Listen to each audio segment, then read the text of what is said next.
Colorado's leadership says we're headed for progress, but the headlines this week say otherwise. It's reckless spending, radical education, and criminal justice failures, all while the federal government doubles down on law and order. Here's your Mountain Minute. Let's start in Denver, where City Council just approved massive raises for top executives during a budget shortfall. The Finance Committee greenlit nearly $500,000 in salary hikes for department heads, some jumping by 20 to 43%, all while the city denies firefighters a 1.5% raise and pulls from its dwindling reserves. Meanwhile, social emotional learning is under fire. A new RMV op-ed exposes how SEL isn't just about teaching kids to share, it's shaping their values through a far-left lens. From equity trainings to gender ideology, critics say it's political indoctrination masked as mental health support. And RMV columnist Michael Hancock is sounding the alarm. He says Colorado is sleepwalking towards blackouts as lawmakers block energy development, chase away nuclear innovation, and suffocate industry with red tape.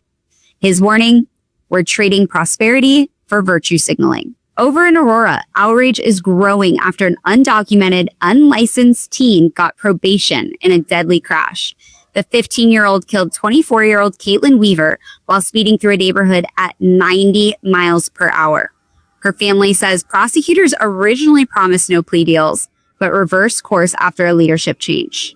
Also in Lakewood, a school psychologist was arrested for child sex assault and drug distribution. He faces multiple felony charges. He worked at several Jeffco schools, and investigators fear more victims may come forward. And finally, Governor Polis signed a package of bills to safeguard voting rights, but the new laws create a state-level Voting Rights Act with protections for race, gender identity, and sexual orientation, even if the federal version is weakened. Nationally, a federal judge just upheld the Trump's use of the Alien Enemies Act, allowing deportations of Venezuelans with gang ties. This marks the first legal approval of using the 18th century wartime law for immigration enforcement. The judge required 21 days notice and hearings, but agreed the policy can move forward. The Trump DOJ is also cutting millions in transgender and DEI grants, redirecting that money to combat violent crime. Officials say funding surgeries and ideology has no business in law enforcement budgets. And in the Middle East, Trump just hit Iran with another wave of sanctions.